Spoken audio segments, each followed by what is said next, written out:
If it hurts, you ain't breaks, no get you know let us put on more steam. Protect our kickers, our quarterback, our lead, our ball game. All obstacles, block, cut, sides, through the games after this win in.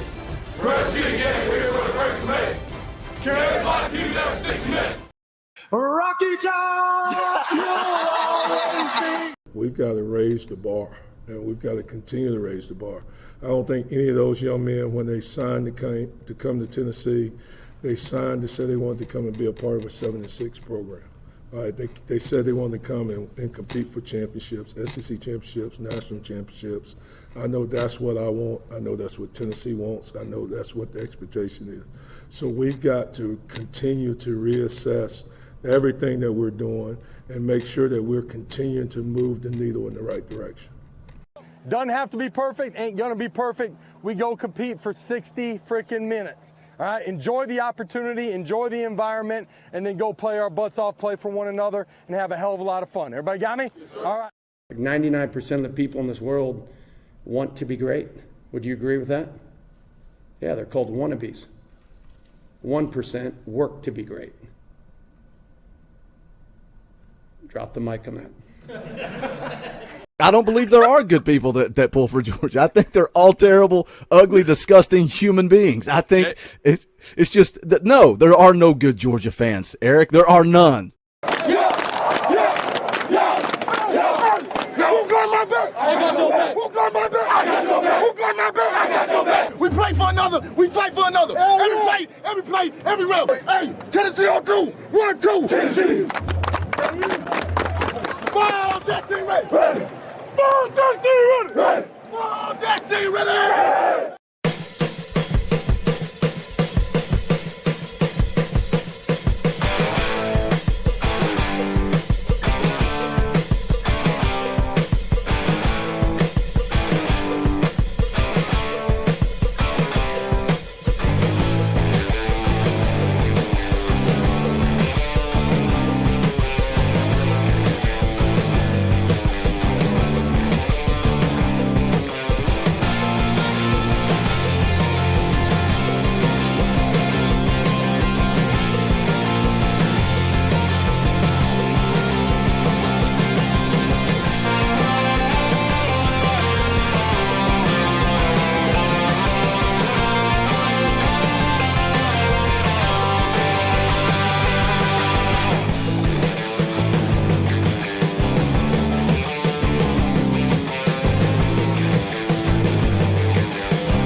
Welcome to the Talkin VAWLS Network. My name's Boogie Bentley. Coach J, Coach Rice in the house. I love Sunday nights, man. I love Sunday nights. I feel like we've turned it into, we used to do it like an hour fan call-in show. Now it's like you get a bonus Wednesday show. I put Coach Rice on the bench on Saturdays. I put Coach J on the bench on Wednesdays, and we get to come together on Sunday and make another edition of Talkin VAWLS Live, and then we open it up for a fan call-in show. We got a lot to get into, man. We got everything in front of us. I know I've been saying that, but it's the truth. College football is weird right now, man. It is a weird season. Anybody can beat anybody, but all Tennessee has to do is go out and finish the dang fight. Bring me all the Rocky IV references. Bring me all the Rocky I references. Bring me all the Rocky Balboa references, because we're in a fight coming up on Saturday against the Georgia Bulldogs. Let me catch up with you guys. I hope you guys are as fired up as I am. James Lawson, Mr. Lawson, is in the house and says GBO. Roy Miller is here, dropping those custom Talkin VAWLS emojis. We appreciate you, Roy. Randy Payne doing the same. Appreciate you, Randy. Dustin Young says every single player, talking about DSAMP here, every single player had his back and will have his back, and all true Ball family too. Smokey Ball says 8-1. That's it. Can we just end the show? Let's just end the show on that. Let's just play the outro. Let's call it a night. We're 8-1. That's all that matters. Ron the Don says, let's go. Like this from Steven Parr. You ever read this and it's like, is it Steven? Is it Stefan? You know, like Steve Urkel had that alter ego. It's like, how am I supposed to know? Maybe it's Stefan Paré. You never know how somebody pronounces their name. He says, will we ever really know what injuries our players are dealing with? Fans, please understand we are winning with hurt players that love each other and this university. Show them love. JG played banged up. Joe Milton, I think, played banged up last year. We never know what's going on with these players, with their injuries, what they're dealing with. Tim Lloyd says, Coach Jay, we know you have connections. Spill the beans now. Let me tell you something. Some things are better left unsaid. Let me catch up with the super chats. Bleed Orange for 5 says Dorothy Boogie. Smokey's about to tree a bulldog. GBO. I hope so. Matthew Watson for 2 says Gaston Moore's better than Carson Beck. FUGA. I think I may be able to play quarterback better than Carson Beck. I don't know. We'll see. Good old Nate Pruitt for 5 says Cover Charge Boogie. Howdy, Coach Jay, Coach Rice. Howdy, Vols fam. God bless and go Vols. What's up, Nate? Tyler Maxwell for 2 says Dorothy, go big. Damn Orange. FUGA. Athens ain't ready. Tyler, we're going to get into it here in just a second. And I'm going to argue with both of these guys. And I'm going to tell them that they're wrong and I'm right. And we're going to end friendships because you can't talk civilly about football. You have to, if you disagree, you have to yell at each other. But I saw you on Facebook, Tyler Maxwell. You said to unleash Coach Rice and burn it all to the ground. Tyler, I saw that. I can't let that go. I got to call you out. Ron the Don for 20. That is an Orange boy. We will play the clip. Rocky Top, you'll always be. Shout out Ron the Don. I don't know why YouTube tells me what to do. They're like, you need to set a target for super chats. And I'm like, okay. And it's like, you need to do 10. I'm like, okay. You need to do $20. I'm like, okay, if you say so. And then they say, now you got to give them something if they do it. I'm like, well, damn it. Why are you taking money out of my pocket? So I said, if we hit 10 Orange boys, because we love Orange boys, if we hit 10 of them, we'll give away a free shirt to somebody. That's not gonna be the member shirt. We're still gonna give away a free member shirt. Probably Wednesday night. We'll probably do that Wednesday night. Ron the Don says door fee. Fan call in fee. Who's got the hooch? Because we whipped that bulldog pooch. Let's go, Smokey. Somebody said there's a chance, and I like chances. 11-1 looks orange to me. And Rocky Top will always be. That is poetry in motion. That's poetry right That's there. a beautiful story. And that's like Robert Frost. Is that the dude's name they made us read in middle school? And I'm like, I ain't reading this crap. Can I cheat off of you? I hope my daughter's not listening. I cheated my way through all of school. Please don't tell her that. Please don't tell her that. Look, we got to start with some fun. I tweeted this out. I saw this. I think it was on Saturday that Anthony Aguimora's dad tweeted this out. And I was like, man, I need to share that. But it was like all this stuff going on with the game and promotion and marketing and all that stuff. So Big Ant plays left tackle for his high school. So you see him right down here on the bottom of the screen. This is his first career touchdown. Let's take a look, see what happens.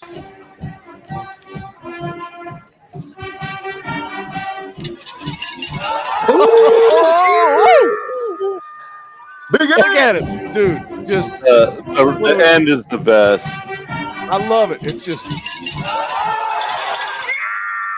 that poor kid had look. Number 5's like, please don't hit me, big fella. Please don't hit me, big fella. Coach Rice, this is something. I'm gonna let me kill the audio. That's something you would draw up on the man. EA Sports College Football 25. Little hook and ladder. Little hook and ladder to the left Yeah. tackle. I think you saw that from Penn Varsity State. Blues? 'Cause, Penn State. Let's see. I go movie. You go real football. Yeah. Yeah. Nate Pruitt says fat back TD. Yeah, that's the running over the defender at the end is everything. I gotta tell you though, man, the hook and ladder brings up painful I bet it memory does. for me. No, because I had a sack and all we needed was a field goal to win over a big rival, and we ran a hook and ladder on 4th and like 8. I'm on the sideline, so I'm watching it. gets to the wide receiver, right, for about 6 yards. Coach Rice, pitch man coming around. I mean, it's 6. It's 6. The pitch man decides, oh, I can pick up this 2 yards for the first down, dives forward an inch short, and we lose. And the defensive stop was for naught. So congratulations, big man. I believe his team's undefeated also. Awesome. Happy for you. For those of you who didn't catch the interview, this is a heck of a kid. Great family. I think one of the best interviews, right, Boogie, and really gave you a peek inside to how Heupel in Tennessee treats these kids and how just everyone on the recruiting staff goes the extra mile to make sure they understand that this is family. This isn't just football. Yeah, definitely one of my favorite interviews. And like you said, it's not just the kids, it's the family, it's the brothers, it's the sisters, it's the siblings, it's Coach Heupel remembering names. Like it's I love it, man. That's definitely. I was thinking today, I don't even remember what I was thinking about reaching out to some people. Got a lot of follows the last couple of months, particularly on Instagram, man. Like a lot of players following the Talkin VAWLS Instagram. I'm like, man, we need to hit these guys up in the offseason and see if we can get some interviews with not only, recruits, incoming recruits or possible targets, but also some guys on the team. I would love to reach back out to Bennett Warren. And now that he's had a year in the system, get him in for the offseason, see what he has to say. Braylon Staley, some of these young guys that have now gone through a full season with the program. We'll see, man. I'm excited about the offseason, but we still have business to attend to. But I saw a lot of people in the chat saying, what's the update on Nico? We speculated last night, and that's all we can do. I know everybody's like, Coach Jay, what's the inside scoop? Coach Jay's not texting people and DMing people and saying, tell me what you know. Sometimes there is a respect there, right? Where you mind your P's and Q's and you say, that's business. Y'all take care of it. I'm going to keep my nose out of it. But Coach Rice, what were your thoughts when you saw the injury? And I'm going to play this clip too. Everybody's seen this floating around social media. This was Nico and his family leaving the field last night. Towel on the head, doesn't come out of the locker room. You got to be thinking concussion, right, Coach Rice? Yeah, everything there says concussion because when you have a concussion, those of you that have had one in the past that played football, or just any sport that requires contact, like you don't want any light in your face after you have a concussion because it's painful enough as it is. You just don't feel right. Your head's spinning. Like it's just a lot going on when you got that type of stuff going on with your head and brain. So, that just spit like speech concussion. I'm not going to sit here and say 100%. I saw someone on Twitter post seizures. Leave that out. Like, that's nonsense. It's nothing but drama. Yeah, I said, why? Like, what is going on? Like, if you don't have a realistic source, why are you coming out here with these BS, diagnosis on Nico? Like, no, you don't know. Because that's serious stuff when you start talking. A concussion's serious itself, but you start talking about seizures and all that, that's just not cool. And but yeah, that speaks out concussion right there. It also made sense him not coming back out to the sideline because you just don't want any noise, light. Like it's bad when you get a concussion. That was my initial thought Saturday night. Because he didn't come out. Like, it would have been one thing if he got hurt, he went down, the medical staff came out, they took him to the locker room, and then he didn't come back out. I'm like, all right, collarbone, shoulder, what's going on? Did they take him to the hospital? But because he bounced right back up, and if you've ever had your bell rung, like, I think there's probably twice in my life that I may have had a concussion, but we were so young and dumb and on the run that nobody knew what it was at the time. It's like once in baseball, playing catcher, pretty sure I got my bell rung. And then you talk about sports, Coach Rice. We all know pro wrestling is real. Yeah. Well, when you're dumb and you say, hit me with a steel chair, don't hold back, like blast me with it, and you don't put your hands up, I'm 99% sure I got a concussion from a chair shot. And it's like the fact that it was you can get a concussion and keep going, right? Yeah, You can keep going. And the last thing I'll say, like, I think that's Dante Thornton's injury as well, because I don't know if those of you that saw it, when he got up, he was he was like it wasn't like just a bounce right back up. Let's get back to it. Like, yes, he got back up, and he wasn't going after any. Like he was standing there for a second, like just dazed for a second. So I think they're both dealing with concussions, but that I don't hold me to that. I'm just saying from what I saw and all the images we've seen after the game, I think that's what they're both dealing with. And that's Coach J will tell you, we every week it seems like and it's a bad thing, unfortunately, but it's every week or every other week you got a player that's going through concussion protocol. Would And you agree, Coach Rice, real quick, that 80-90% of your stage 1 concussions, kid, play within a week or two? Yeah. Okay. Yeah. So what are you guys looking for as from and I know you're coaches, you're not making the calls, medical staff's making the calls. Yeah. But what are you looking for if we're speculating again? Everybody in the chat, everybody watching the replay, we're speculating. We know nothing. If it is a concussion, what are you looking from Nico in the first 24 to 48 hours, Coach Jay? What do you want to see from him to know, all right, he's going to be able to go against Georgia? Because we need him, and we're going to talk about that in just a little bit. You don't want to see confusion out of him. You don't want to see him extra tired, sleeping for prolonged periods of time. Just good cognition in general. You don't want a lot of it makes sense because like what Coach Rice said about light and everything is true, and how we were kind of speculating last night, there is some treatment stuff you can do, just like very simple basic movement, like the old like DUI count driving, like 1 2 3 4 5 5 4 3 2 1 on your fingers. There's just some really basic very simple muscle movements, why correlating them with brain exercises that you can do.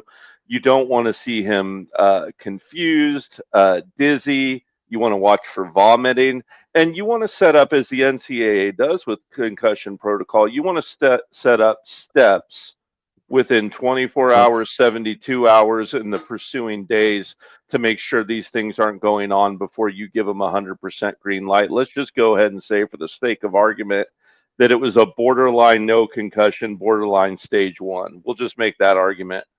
Well, under those great circumstances, and I say great kind of just in, what I mean? Best case scenario. Best case scenario. You still wouldn't give him kind of that green light till around Wednesday, Thursday. You know what I mean? You'd want to see all these things throughout Sunday, Monday, Tuesday, and make sure you're taking care. I think everyone is united that Nico has an extremely bright future in front of him on Rocky Top, and as big as this Georgia game is, it's not so big that it's worth risking a young man's health or his career, for that matter. Well, it's just like getting into talking about Tua, like at Miami. Oh, he's had some bad ones. That's like worst case. I know, but I'm saying long lasting, consecutive seasons with them, and then all the head trauma that he's dealt with. If you don't take care of them the right way, they could cut easier head trauma can cause it doesn't have to be as big of a hit to cause a concussion if you don't treat them right and make sure they're good to go. Because I mean, there's several things that on your body that if you don't let it get all the way right, that the setbacks of it can happen easier. So these concussions, yes, it's your head, it's your brain. So you got to make sure he's right. And just because it's concussion don't mean he's going to be back this week. I hope he is, but people react differently to these things. So let's just hope and pray and his body reacts and is Yeah, taken care of. ideally, it about the 48-hour mark, 24-hour mark earliest. So about now, you kind of want to be cleared for sport-specific exercises and activities, but still light.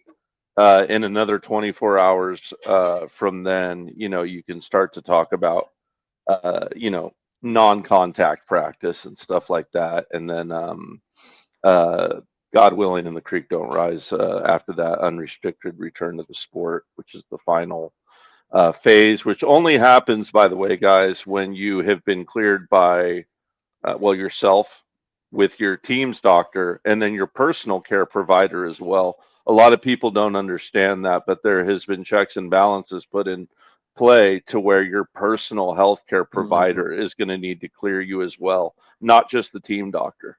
And a lot of it, and it gets even more when you have like a second and third concussion. But that first concussion, a lot of times they still like you to go see a neuro doctor, that specialty doctor, just to clear the ins and outs of that concussion. So it's a process. Hopefully by Wednesday, by tomorrow, Coach Hype may be able to add to what he added, but I really don't think it'll be until Coach Heupel's last press conference. When was that? Normally Thursday. Yeah. Is it Thursday? Yeah. Yeah, I believe. I don't so. think we're going to know anything. I think he's going to say Nico's playing the whole time. I think he's going to say we expect him to play, knowing that if he can't go, at least they have to prepare for Nico and not just. So he's going to be listed as probable, you believe, Boogie, on every injury report? I think so. Or okay. I think based on what, and this was a great comment right here, like Dustin Young saying, that Coach Heupel laughed when he answered the question. I think it was, that's very interesting, that post-game Heupel saying we should have him next week. That is a quick response, but you're also talking about a coach that after Brew McCoy's ankle was facing the wrong direction, he was listed as questionable on the injury report that next week. But once again, how much information had he gotten with him in there? Had Nico failed multiple portions of the concussion test? Did he fail only one section of the concussion test? Had he had imaging done at any point, that they knew? Was it borderline? Was it not even a for sure concussion? Did he just fail a portion, and when they did imaging, it was inconclusive? And that is why he said it. These are the things we just simply don't know. Right, which is why we speculate. But I think if Heupel thought his quarterback was going to be out against Georgia or out for 2 weeks, I don't think he is as lighthearted in his post-game response. But again, it's something we'll see what Coach Hype says throughout the week. We'll keep an eye on it. We'll keep talking about it. We'll keep speculating on it. We're going to talk a little bit about Georgia. We're going to open it up to you guys here in just a second. But I do want to get Coach Rice's thoughts on the Mississippi State game because he doesn't come on for the post-game show. So this is always a good opportunity for him to give his thoughts. We're going to try to get you guys on by the 30-minute mark. So about six-ish minutes. Boogie, can I address one thing real quick before you get into that? Because I've seen multiple people comment, and it's okay to comment this, but if you're going through protocol, you're not allowed to come back out at that point. So it's even if Nico wanted to come out, right, they would not have allowed him to do so. That's all. All right, Coach Rice, give us your just overall thoughts on the win over Mississippi State. Well, started out the game great. I mean, I thought, 3 and out, defense brought it. Coach Levy was going to try to make a statement with his offense, try to go out there and get some points on the board. Defense showed up as always and, made a quick statement. And then we went right down the field and, actually scored on the first drive. And it's like you saw a lot of stress and relief on Coach Heupel come off after that, and probably the majority I'd say all of the offense. We knew we could do it. So, and then the second drive, what happens? We moved the ball down the field. we shoot ourselves in the foot again. And then Boo Carter makes a great play. Reed, gets that interception, reads the slant, cuts in front of the dude, makes the play. You hand it off 4 straight times. Get stopped on 4th down. I wish we'd at least one of those plays thrown the ball, give Nico the option, maybe a RPO. Like third down, like 4th down. If you watch that play, whoever was on the edge was keying on Nico. They came hard for Nico. But 3rd down, even 2nd down, play action, something. Yeah. I agree. I feel like I'm talking to JP because he was blasting my phone talking about play calling. I agree with you, Coach Rice. Well, I think up there. I mean, I just think you have to, use the tight ends down the red. They're one of the most dangerous options in the red zone. It's just, you see it every week, NFL, college. They're hard to defend with their size and based off of play action with them because, everybody's going in that first steps to the line because they're trying to stop the run. And it's just easy to sneak a tight end out. So I don't know what the call or the reads were or what Coach Heupel and Coach Halsley were picking up on, the reason why they did that. But it is what it is. It's in the past. But so that's 2 red zone trips, no touchdowns besides the first one. And you start seeing stuff where, all right, Mississippi State, they get a little momentum. They're able to go down there and score. So it's that early part of the game, you wish we would react a little bit better after the adversity we got hit with. And then obviously Nico gets hurt. I think we adjusted well. I think Gaston Moore was a good game manager. Took his shots, which I do love about him. He's not afraid to let that thing go. He gives it all he got, and then you saw the play calling get a little more. You saw a little more 12 personnel. They went heavy Dylan Sampson, which I love getting Dylan Sampson the ball. Don't get me wrong, but 30 carries a game's got to end. Like it's that if we go make a deep run in the postseason, he is going to be gassed. So 4 straight games with 26 carries or more. That's too much. That's tough on the SEC tailback because I mean those are grown ass men popping you out there over and over and over again. It's just tough to be able to get your body ready for that every week. Not alone be able to keep putting up the stats he's doing, but just getting the body ready for it. And then lastly, defense. I know it was the scheme that Mississippi State was running because it's the same one rerun. And we saw a lot of 3-down linemen that we know we struggle with sometimes. And so I think Tim Banks thought that was maybe the best way to go. But they were splitting us up the middle, whether it be straight inside zone or inside trout. They were just gashing us, and our linebackers were making some bad keys. Yeah, it wasn't a bad game overall by linebackers. I think they just made a few bad keys on their big runs. And so I think at the end of the day, that scheme helped Mississippi State be able to run the ball.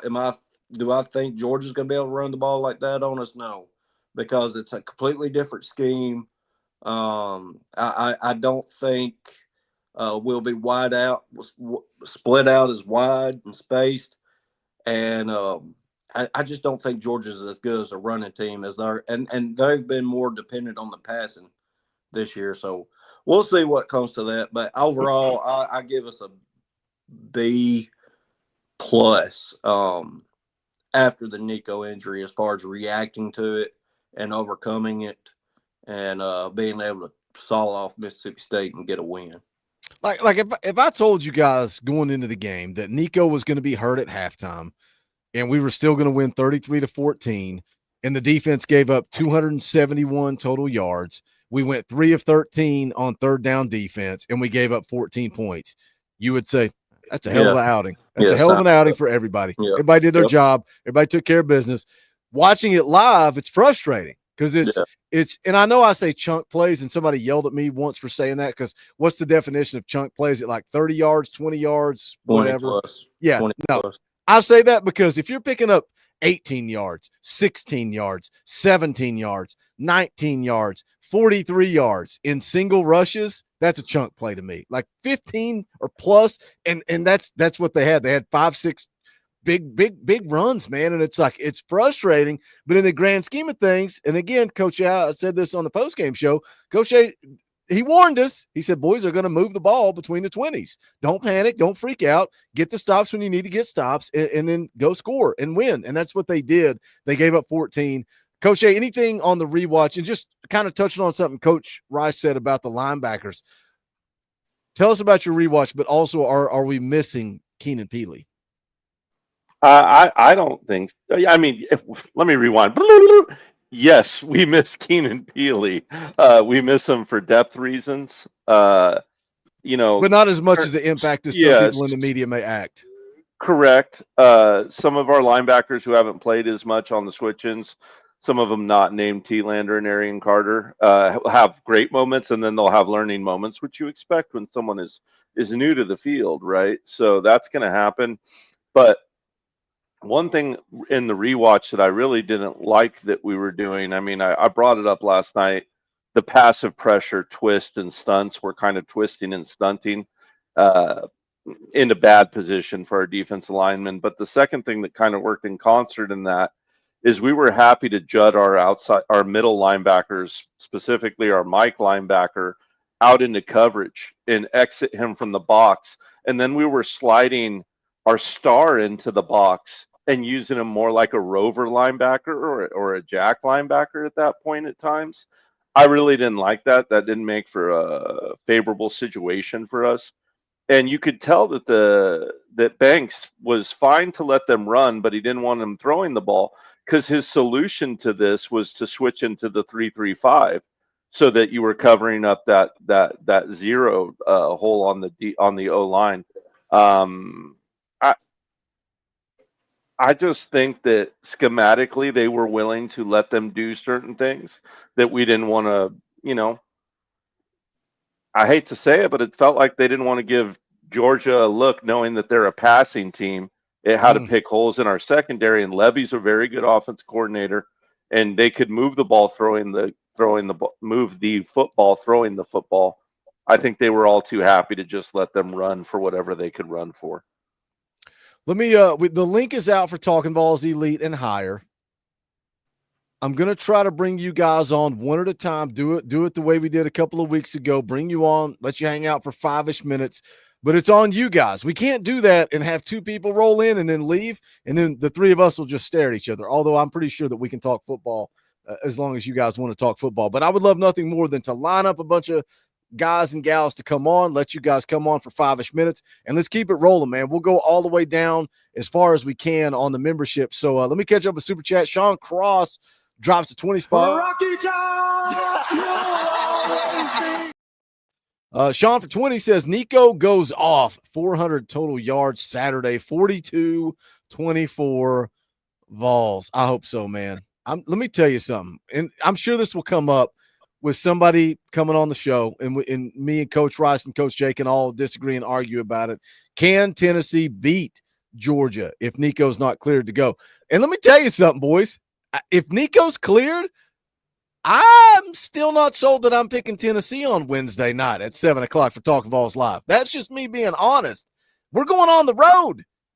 Coach Heupel struggles on the road. Georgia's good. Like, I get it. They're coming off of a loss. They've lost 2 games. They're still a good football team, and there is a reason they're favored by almost 10 points. I'll just say that. There's a reason they beat Texas handily. Yes, they're a good football team. Like, I think people are devaluing them because they have 2 losses, because they just lost to Ole Miss. Who's a good football team? 100% healthy. Yeah.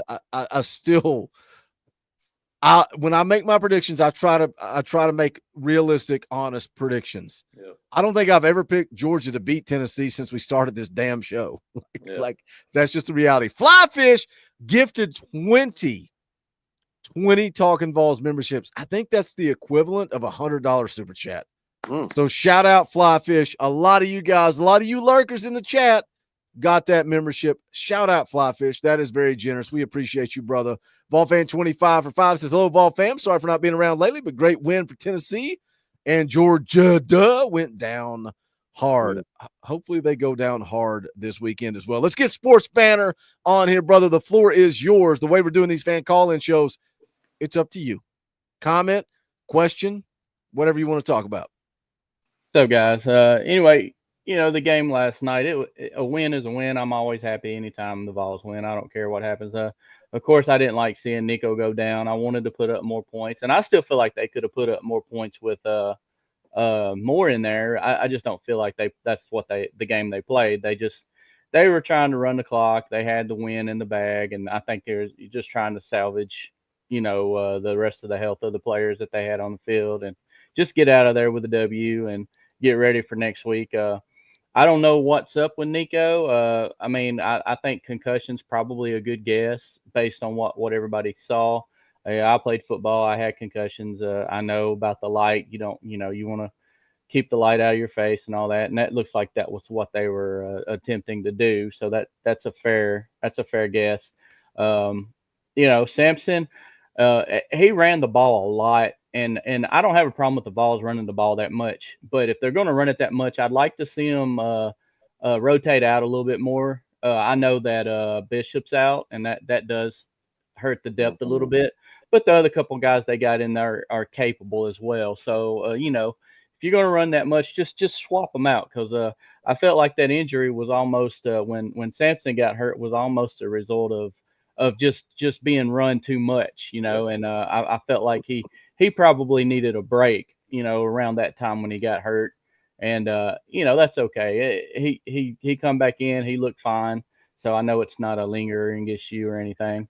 Like I said, happy with the win. And, I like our chances against Georgia. The only thing is I like it a lot better with Nico. I think we can hold Georgia.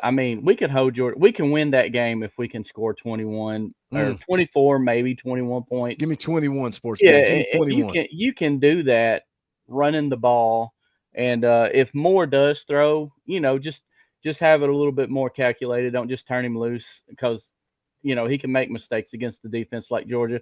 They haven't looked great all year, but they've got the personnel to do it on any given Saturday. They could play. They could play lights out this weekend and look like the Georgia defense of the past few seasons. They haven't done it yet, which is kind of what we're banking on. Hopefully, they just come out and just kind of do what they've been doing, and we could probably score 20, 24 points on them, which would be, I think, enough to win. I feel like our defense matches up really well with them. We'll be able to get pressure on Beck, from what I have been seeing from Georgia and what the Vols have been doing on defense. They should be able to get pressure on him. I don't believe the run defense is as bad as it's played the last couple of weeks. The D-line needs to pick it back up to what they had been doing prior to the last couple of weeks, and I feel like they'll be fine. Plus, Georgia's running game just hasn't been great. So, it's kind of like, they're kind of meeting us there in the same position. They haven't done great running the ball, and we've just had a couple of weeks where we hadn't defended the run as well as we had been running. And then you look at the rest, you look around the country, and all these teams are losing now. The more teams that lose, the better chance we got to get in, even if we lose. I'm with you guys. I don't want to leave it to that chance. I want to win this week. I can't even explain to you how bad I want the Vols to win this weekend. It's freaking, I want it so bad. Just to have it in the bag and go through the last couple of weeks, and we'll be good to go. We could see Colorado coming into the playoffs, because I don't think they're the best team in the Big 12. But if you're looking at it from a matchup standpoint, I think they could beat BYU. Will they do it? Now, I don't know, but they've got the athletes to beat BYU. BYU's got them on depth, but I mean, it could happen. And just think Colorado coming to Neyland in the first round. I would love that. That's a I beat think town. that'd be amazing. Town. Yeah. That would That's a be beat amazing. Yeah, it would be. It would be. But they wouldn't stop us from running straight up. We know that. But it's just win and just keep going and let's get it going. I mean, I'm loving this college football this year. I know Boogie was talking about earlier, like a while ago, about devaluing the regular season. Well, what this playoff does at the expansion is it makes the regular season more important for more teams. So really, if you look at it from that standpoint, it has added a whole lot more value. And that's how I look. And if they're doing the bowl games with everybody sitting out the way it is, you might as well expand the playoffs and have more players participate in the postseason. It's a lot better for the college game because now I used to love bowl season. Now it's kind of like, whatever, they're not even trying anymore. Nobody's playing. So you might as well expand it and get these kids on the field and get them playing and competing.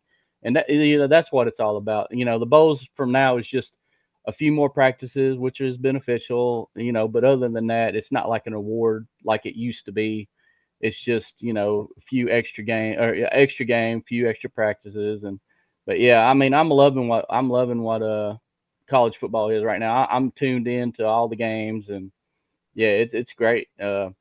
What y'all think about LSU, like just absolutely getting dismantled by Alabama? Does that help us? Does that hurt us? I mean, I think it helped us. I think it would help us if Georgia had won too. I think that would have helped us. It helped us. Yeah. It helped us tremendously. I think I mean, and I agree with you, Boogie, but I don't think that would help us as much as Bama helping us because just gives two teams 3 losses is why I say that. Well, and I get that, but I'm thinking for our criteria of what the committee's looking at down the road, that Alabama win is the reason why we stayed at 7. Because me personally, I thought we'd be 9 or 10 at the start of the playoff rankings. Yeah, that's just where I thought we'd start out because a lot of people were looking more on that Arkansas loss and the NC State and Oklahoma games, the teams not being as good as originally, thought to as going into the season.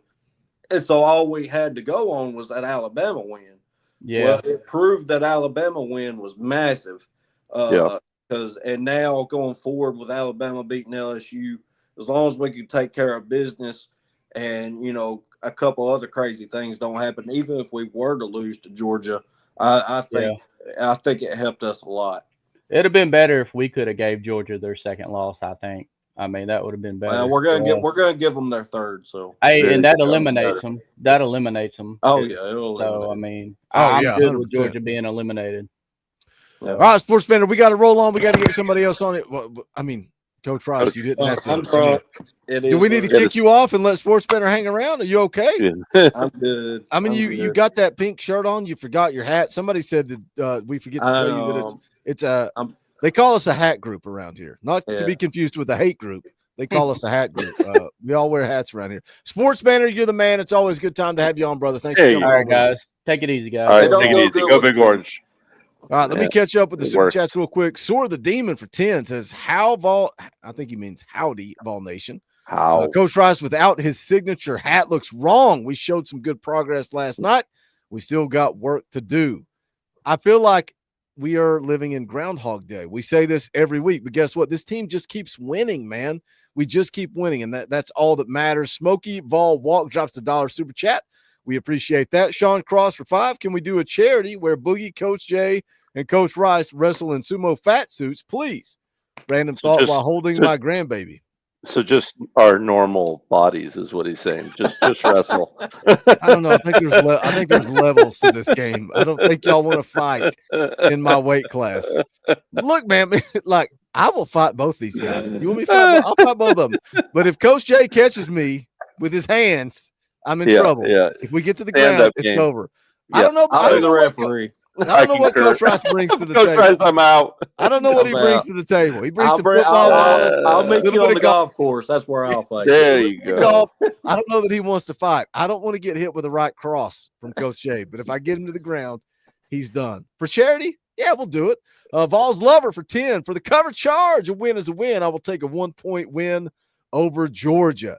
Let me tell you something. If this team goes and beats Georgia on Saturday night, all the negavols, all the haters, all the people that are questioning and moving goalposts, all of a sudden it's going to be, we going to the playoff, boys. Vols by 50. They going to come running. JP, I'm talking to you, brother. I know you don't listen to this show. Christopher Wells for 10. Checkers versus chess. Nico out second half. Sampson looking hurt. Thornton out. Whose film does Georgia have to watch now? All those guys will be questionable. Come on, man. Come on, man. I think that "come on, man" quote is where you're at. I think you're crazy. Like that, it's not. No, you're not leaving Nico in the locker room to try to get an advantage on Georgia. Sampson looking hurt. He came back in the game and got carry after carry after carry after carry. I love it. I like where you're at. I like a good tinfoil hat conspiracy theory. Not happening. Bleed Orange is in the house. What's up, brother? Give us your thoughts. How you feeling tonight? Look at him. What's up, y'all? How y'all doing? Got that lay on. Got that smoky gray on. What's up, brother? I'm supporting our man Nico, and then my all-time favorite there. I heard y'all talking about him last night. Oh, little man Stewart. There you go. Yep. So I'm gonna change gears a little bit, but I think that whether we have Nico playing, and I hope that he does, but I care more about his health than him getting out there and making things worse, because you've already spoke on it. We've already seen Tua.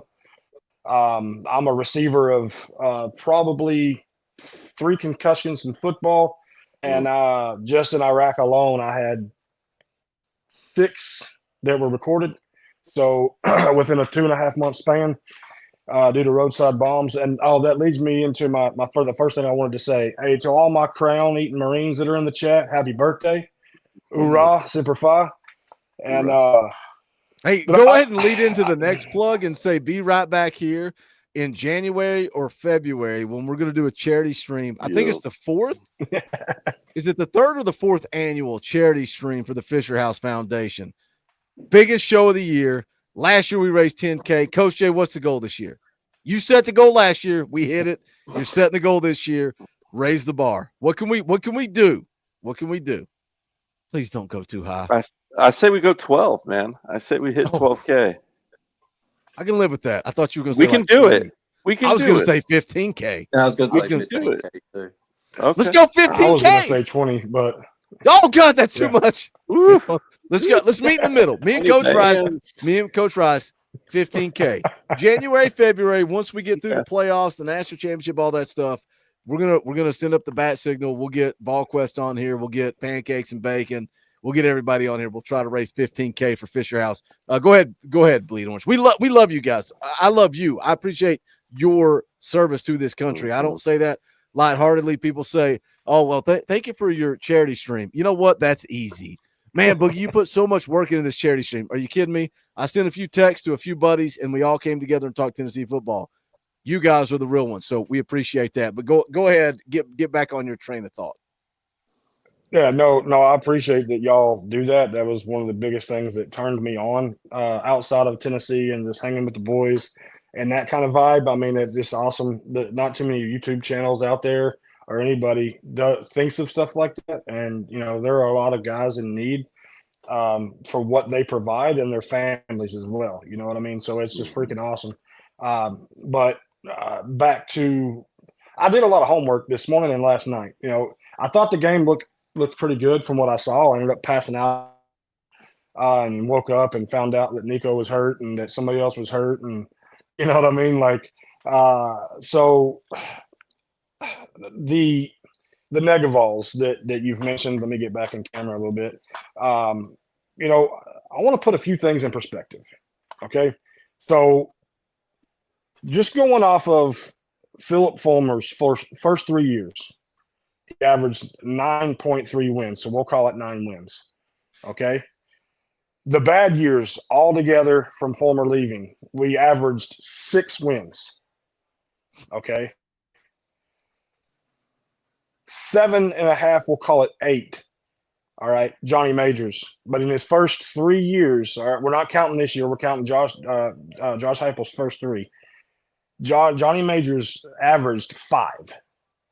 okay, in his first 3 wins. Now, I'm not comparing apples to apples, oranges to oranges. I just want folks to think reality here.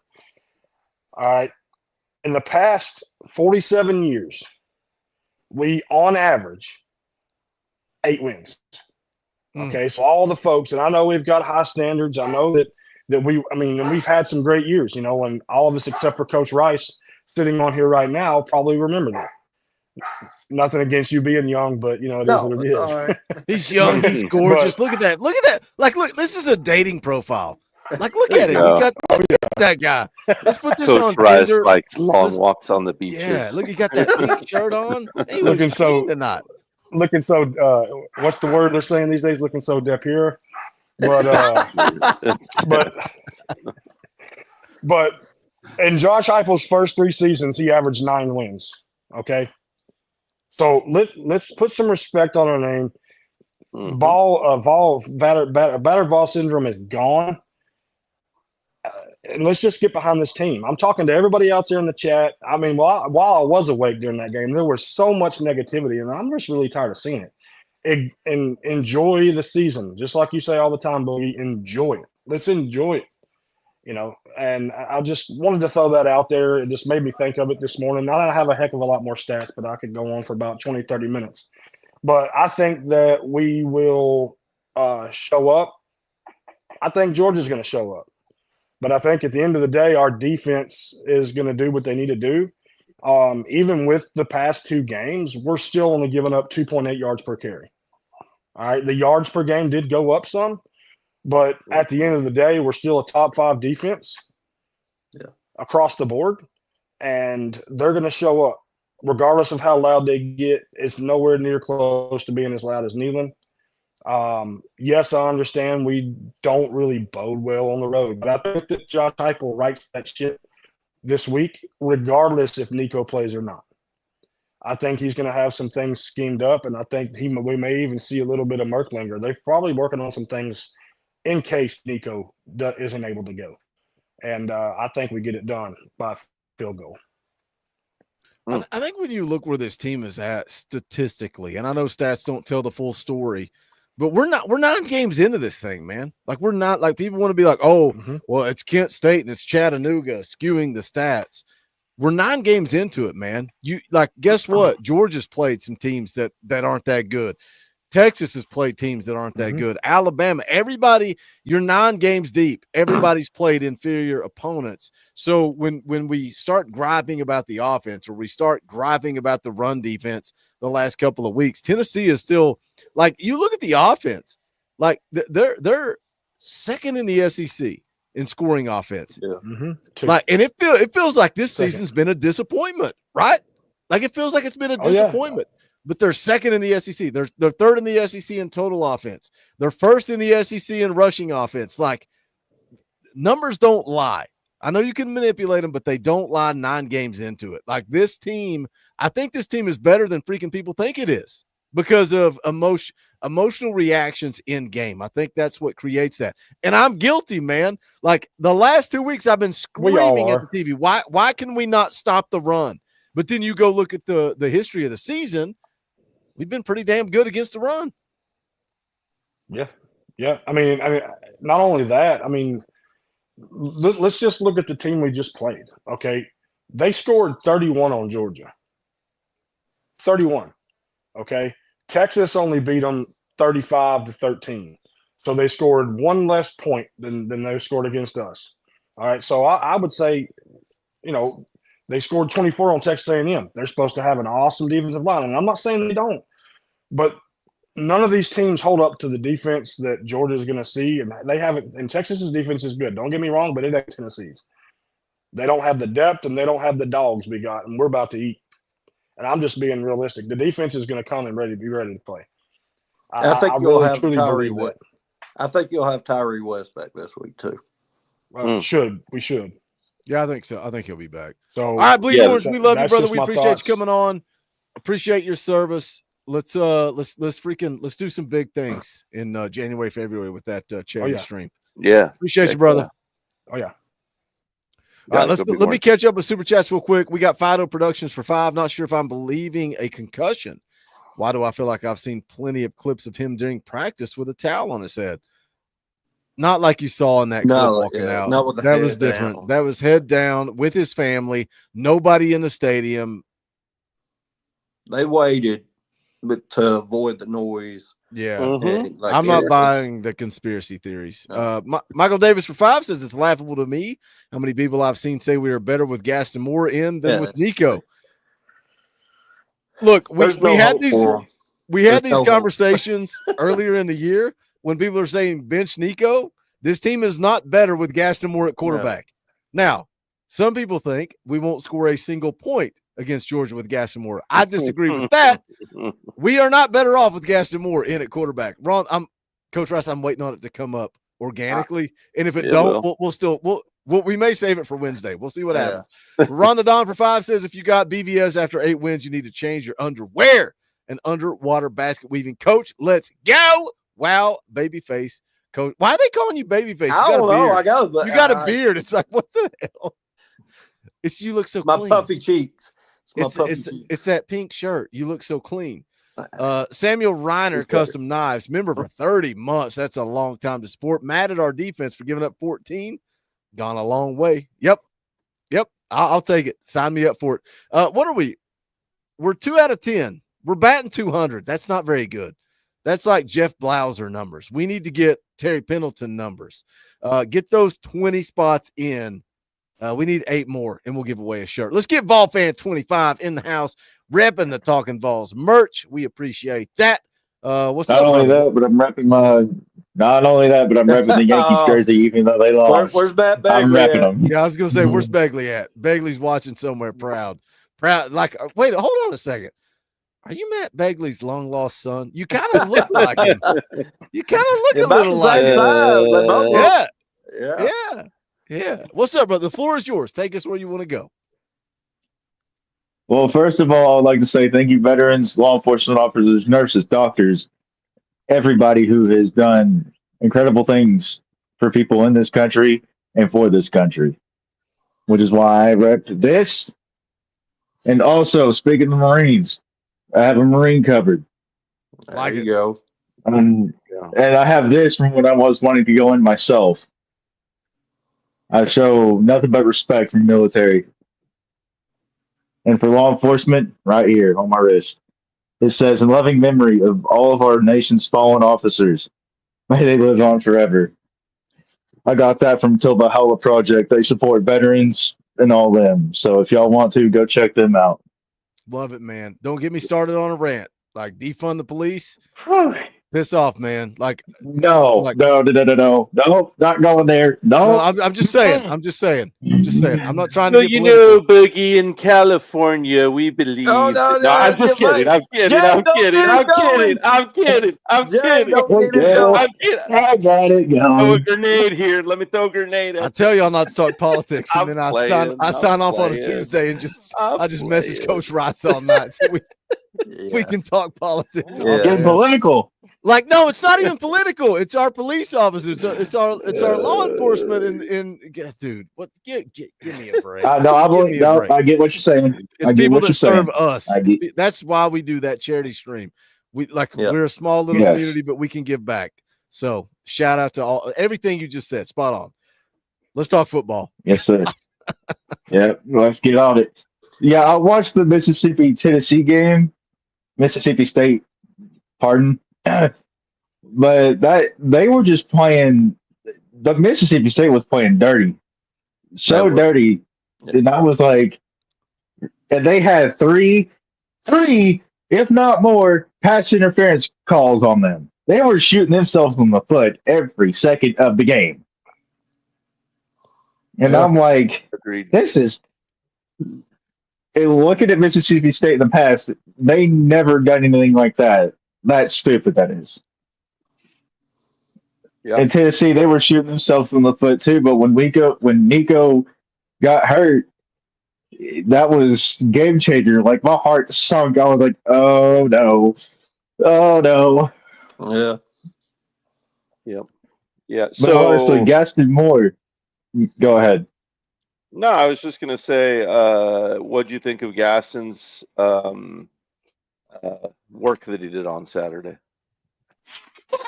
I've been waiting for this question. So he came in for Nico, what, 2-3 weeks ago when he was hurt? Yeah. And he redeemed himself. He redeemed himself last night. Yep. He redeemed. Yeah, he certainly looked better than that play. Yes, he did. Yes, he did. You talk about the pass interference calls. That's a touchdown. If there's not pass interference on two of those three could be touchdowns. Definitely the one to Brew is a touchdown. Like great throw. Yes. Mm-hmm. Yeah, it was still a good game no matter what.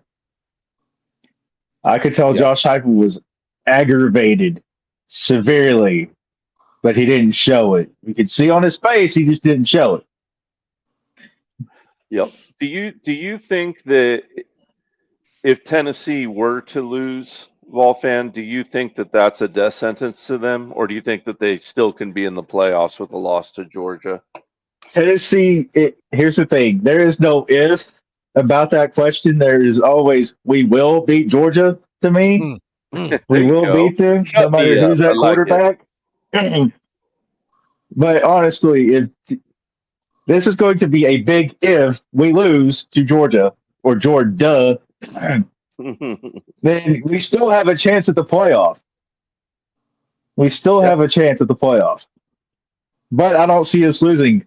If Tennessee wins, no, let me rephrase that. When Tennessee beats Georgia, I don't care if it's by a field goal, 1 point, a touchdown. I don't care what it is, how they win it. Not every game is going to be perfect or pretty. It's going to be ugly. And honestly, it's some ugly games that are going to get you the furthest. Yeah. Yeah, I hear you. I mean, and then one last follow-up question. How many interceptions will Beck throw in this game coming up on Saturday? Without Tennessee's defense been playing, I want to say I'm going to go mid-range here, like 5 interceptions and 2 of them for touchdown returns for Tennessee. It's about 3.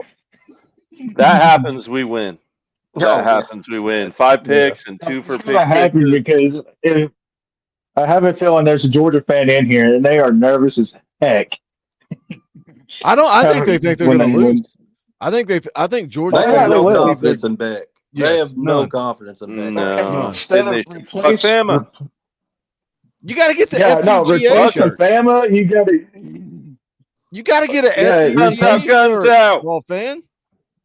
That's right. Oh my gosh, I know. He's taking over for Coach Jay. Let's see if the comments come in for your guns. Let me hit these real quick. J Dub GBO becomes a member of the channel. Shout out J Dub, we appreciate it. Also, John Mills drops a $10 super chat. Said showed up late, just in time for Volfan. Why can I not read Volfan 25? That's Sir 25 years of service in the Army. GBO. Thank you, John. We appreciate you, brother. Volfan, we're going to get you out on this question. What's your score prediction for Tennessee and Georgia? Georgia 14-21, Tennessee 35-42, something like that. You know what? I'm going with a high end. 42, Tennessee, Georgia 21-14. That's a lot of points. Sign me up for that. Volfan 25, we appreciate you, brother. I love that you're repping the merch. I love that you support our law enforcement, our armed forces. I love hearing that, man. So appreciate you coming on, brother. Have a good night. Yes, sir. Y'all too. All right, let's get Jenny in the house. Jenny, what is going on? You've been so. Can y'all hear me? Yes, we can hear you. See, everything's great now. You broke it. I don't know what you did yesterday, but you broke the system. My sister. We can hear you loud and clear. It's just blame your sister. Blame your sister. I was kind of close. I said 40-10. I mean, they scored a little bit more. We didn't score as many, but we could have scored late though, too, right? Yeah, we could have. I was wanting them to. Did you gamble on this game, Jenny? I didn't. I don't gamble. Oh. A lot of people were mad because Heupel didn't score late because of gambling odds. So that was the thing. Well, how you feeling? How are you feeling coming off the win? 8-1. Got Georgia in front of us. College football playoff, SEC championship. I will admit I I was nervous when Nico did not come back in the second half, and I was like, oh my gosh, Gaston Moore, because just getting flashbacks when Nico got hurt. Was that an Alabama game? Yes. And Yeah. then Gaston came out there for that one drive or what, and then he threw the interception. I was like, oh my gosh. But I feel like he did very well. I am proud of. I actually think the offensive line did really well, especially in the second half, opening up some holes for Samson. Dylan's got to get out of his head. I think those fumbles are just mental mistakes. I really do, and it's hard. I get it because the guy yesterday got his head lodged his head onto the ball. Yeah. And that's how it broke out. So you know what? Something I liked, like on the rewatch, something I liked after that play. What are you laughing at, Coach Rice? I'll comment about Kirby Smart eating corn the long way. Yeah, he does. You know he does. I love that. Like Dylan Sampson was mad, Jenny. Like he like as soon as he got up, he was mad.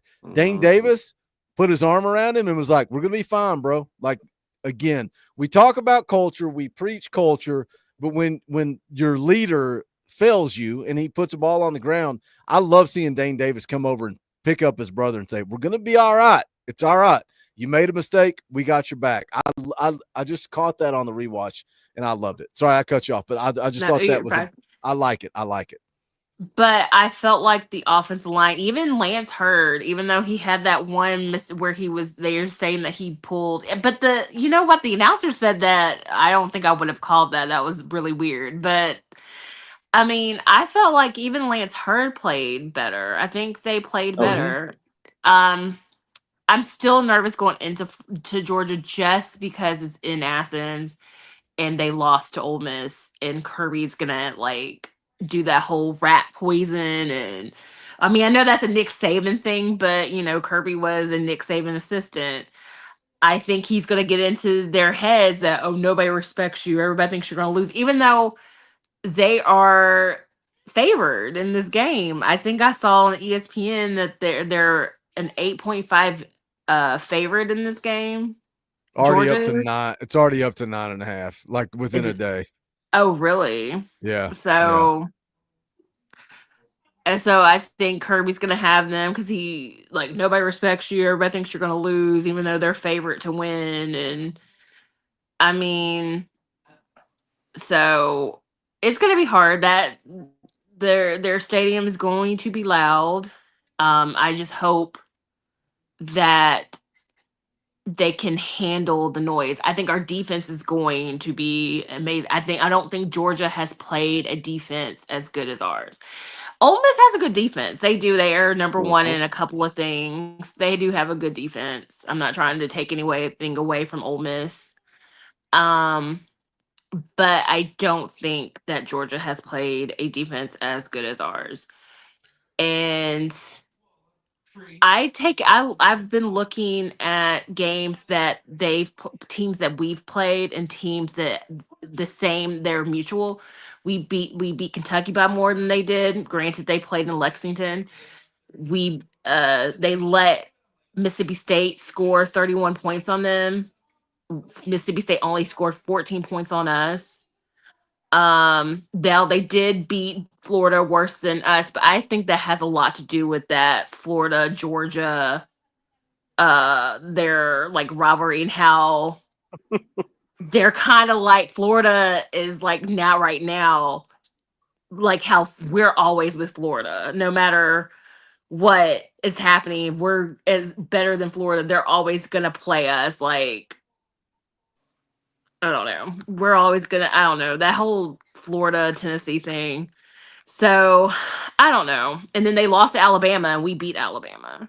So well, I would say Florida could have won that game if Lagway hadn't got hurt. I'm not saying they would have retro, but I'm just saying Tell them they would could have. Just have. The scenario would have been there if he hadn't have got hurt and they wouldn't have had to play And that, the third string quarterback pretty much and the let's whole keep that in second. consideration because Mertz played for the majority of our game. Yeah. And then he got hurt, and then Lagway came out. So, we either saw Mertz or Lagway. That didn't happen in the Georgia game. Mertz was hurt. He's out for the season because of what happened in our game. And then they had Lagway, and Lagway got hurt. So who knows what would have happened if Lagway hadn't gotten hurt. So let's take that in consideration. He was 2 of 7 passing, but they were moving the ball on you.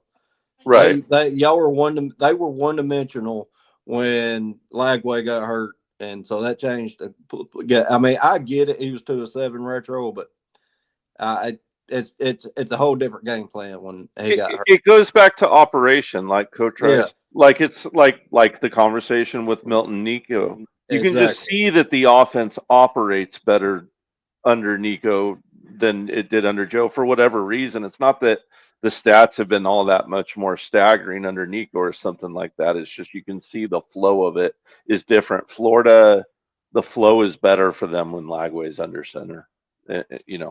Period. And even if we don't have Nico, I do feel comfortable with Gaston Moore just because he's been under the system for so long. He is older.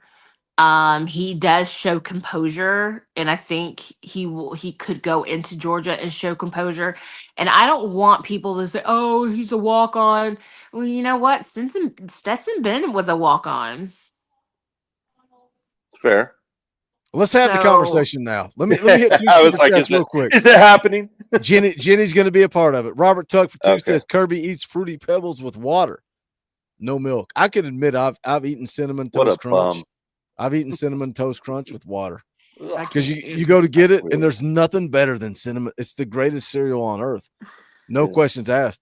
And you go, you pour a bowl, you pour a bowl, and it's like, oh, we ain't got no milk, and then you're just like, let's put a little water on it and see what happens. I'm just openly admitting that's happened before. Fido Production. I should have. I know, Jenny. I should have. Fido Productions for 10. Wish y'all could have heard the crowd. Every field goal Gilbert made. I was there last night. Nothing like the Neyland atmosphere. The comfortability of seating when sold out is another discussion. Lol. Yeah.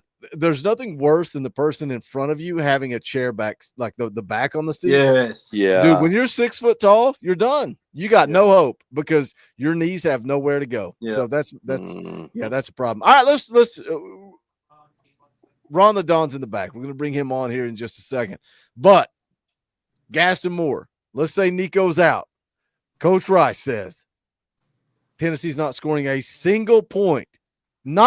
I don't believe you can't that. back down, Coach Rice. You can't back down. I'm not. You said 0 points scored by this Tennessee team. Explain yourself. Coach Heupel on the road.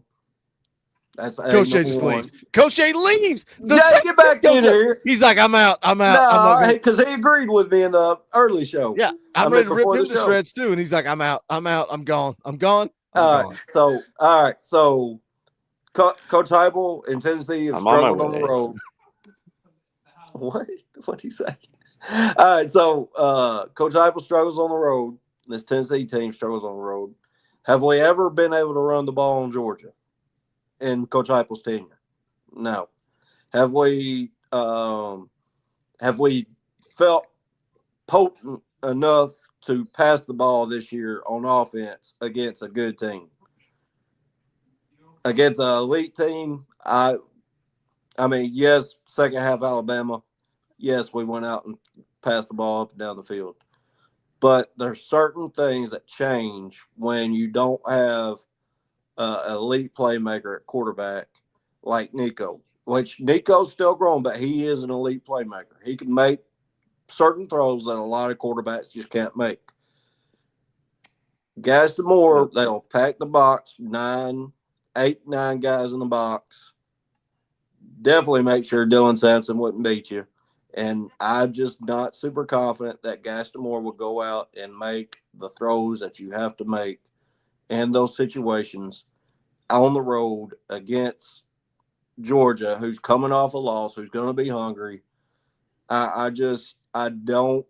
The recipe for success is very small. We'd have to catch some breaks, get some turnovers on the positive side of the field. Boo Carter make a play on special teams. Something crazy would have to happen for us to score more than, score more at all. With Nico, it gives you the opportunity to space the field and them respect it.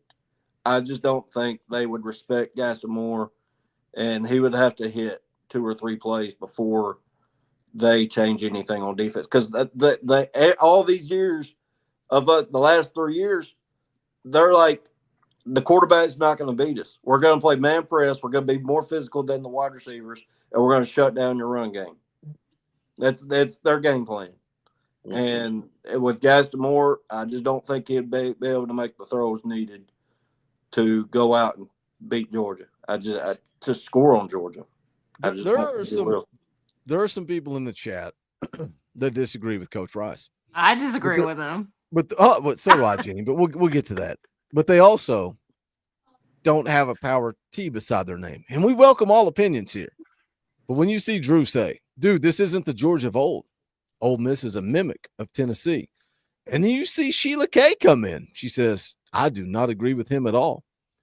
Coach Rice, you might look at those two people and you might say, "I respect your opinions, but I would respect it more if they did what, Coach Rice?" All you got to do, it's a dollar. Hit that join button. We'd love to have you. Where's the join button at, Coach Rice? Do you know where it's at? It's underneath the show and to the right, and just hit the link there, and it says join Talkin VAWLS. So easy, right? It's so easy. You can become a part of the family. And I'm letting you disrespect Coach Rice. You spitting in his face. I disagree with you, Coach Rice. You're not even a member of the family. But you could become a member of the family. You could hit the join button, and then you're not disrespecting. You're just talking to your brother and telling him that you disagree with him. One more thing. Okay. Gaston Moore is not Jackson Dart. No, and nobody's saying that he is. No, but that's what I'm saying. Ole Miss they're able to space the offense and create problems because they have the elite quarterback that needs and can make those throws. That's the reason why you saw them able to do it. They're not going to be worried at all until Gaston Moore, which I'm hoping this is this ain't a scenario Nico plays and goes and does his thing. It's just a good talking point. It's a good talking point. So, but I do think they would 8 guys in the box, majority of the game, keep Dylan Sampson contained, and Gaston Moore, you're going to have to go make some one-on-one throws, and our wide receivers are going to have to go beat some people one-on-one. It's point blank. That's the only game plan they come with until Gaston Moore actually stepped up and did. I hope I'm completely wrong, and if that opportunity does come and he goes out and throws for 250 yards and gives us an opportunity to win, I just don't see it. I'm just shooting from the hip and just being honest with you. I just don't think that that's not a good place for Tennessee to be in a good scenario. See, Tyler Maxwell said he agreed with you and to burn it to the ground, but now he drops a $2 super chat and says, "Coach Rice, you're breaking my heart." You ever seen Star Wars Episode 2, Attack of the Clones? Worst Star Wars movie ever. When she says, "Anakin, you're breaking my heart." Yeah. Horrible movie. Absolutely garbage. I love the first one. I know people with Star Wars are like, "Oh, just give me the old George Lucas." No, I liked Episode 1. I liked Episode 3. 2 was trash. But Coach Rice, you're breaking my heart. Go ahead, Coach Jay. Yeah. He's like, he's talking about Star Wars. I was like, all of a sudden, my mind started nerding out on me. Don't out me like that, Boogie. Don't out me like that. I saw someone in the comments talking about how he runs the tempo, and I don't have any. I think he does run the tempo of the offense fine. My concern is similar to Coach Rice, is it closes off some parts of your playbook. For instance, when you're on either hash mark as an offense and we want to spread out 2 wide receivers wide and stack or something like that and run that comeback or run that quick bubble out there, Gaston is going to have trouble getting the ball all the way out there on those comebacks cross On field time. on time. Exactly. That it just closes off certain things that this offense got to do. Now, I don't go quite as far as thinking they can't score, and I'm sure Coach Rice thinks under some situations they could score. Oh, yeah. But And yeah, I'll yeah, let yeah, go yeah. of that. Right. But I also don't want to count on, Gaston got a couple PIs, so he's going to magically get PI calls on the road against Yeah. Georgia. Like, when has that ever happened for Tennessee, right? Really never. Doesn't seem like we get any calls on the road, really, not to be No. bitter about it, but I think I am a little bitter about it. Also, and this might be closed off anyways, because if it is a concussion, then I was kind of hoping that Nico wasn't pulling it so much lately because they plan on doing it more often in the Georgia game. So that might be closed off for this offense either way. But it also does close that out for you. And then just the continuity of this team's had time with each other, the time to gel together a little bit. I don't care what anyone says. I feel like this offense was starting to click together. I know I've said it over the last 8 quarters. They just were, they just were. So you hate to pull that away. You hate to put Gaston in there. I think we struggle if Gaston's got to play. But I'll tell you what, I will lose my voice screaming to cheer that man on and hoping he sticks his fat cleat right inside my mouth about it. Make no mistake. Yeah. I want to get Jenny's opinion, but I got to address this because people don't understand humor and satire. We should not be here if we're not a member. Is that what I said? It's a joke, man. It's satire. It's fun. We're all here having a good time. Everybody's welcome. Yep. You don't have to be a member. You don't have to subscribe. You don't have to drop a super chat. You ain't got to do nothing. You just got to hang out and talk Vol you football. You say that every time, too. I don't know. It's exhausting, man. It's exhausting because if you tell a joke and say, if you're not a member, you're a Florida fan, or you say, can you support the channel? Will you shut up? Shut up, fat boy, and just talk. Shut up, fat boy, and just tell me your opinion.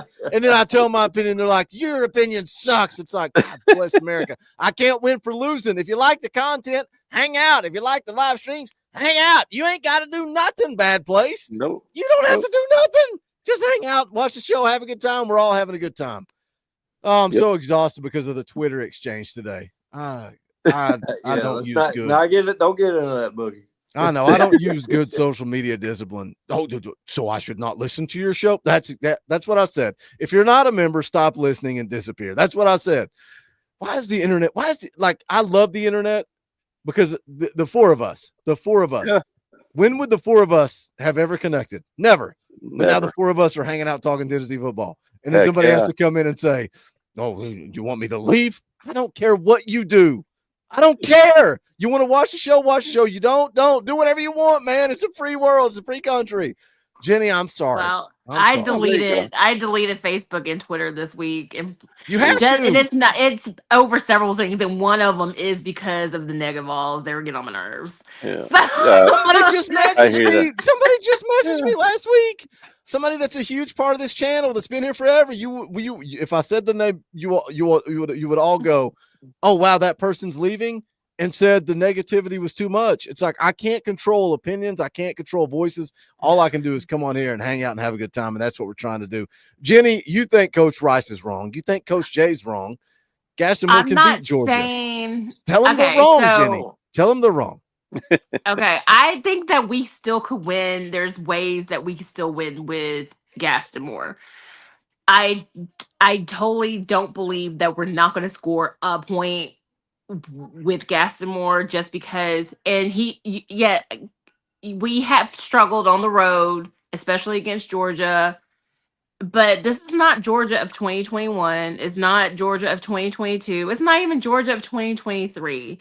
They're very flawed. Their defense is not nearly as good as they were in those seasons. Their defense is usually on point. Yeah.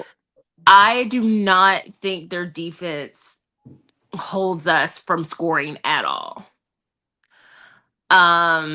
Also, if Gaston can get those balls like he did to Brew, without somebody being draped all over them or almost tackling them, basically. Because I don't think Georgia, I think their secondary is a bit better than that.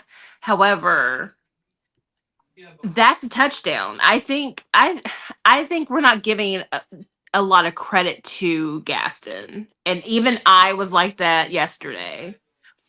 Because I was so nervous because of what happened with Alabama, but then I had to take in context what was going on. He was not expecting to be thrown out there. Whereas yesterday, when he came out in the second half, he had a little time to prepare, because I'm sure that's something that they went over it during halftime. Like, you got to go out there, and he did. He showed he was very composed, and I know that's easier to say, it's easy to do in Neyland under friendly conditions, and it's going to be harder in Athens. But like I said, he is been under Heupel's under this offense for 5 years. He knows what he's doing. Does he have the arm like Nico? No, he doesn't. But I'm trusting this on. I think he looked good yesterday. I really do.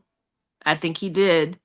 And hopefully, maybe they are going over some things with Jake as well. Let's keep in mind, Peyton Manning was not, he was a third string quarterback his freshman year, just like Jake. Came in the homecoming. His first start was homecoming of 1994.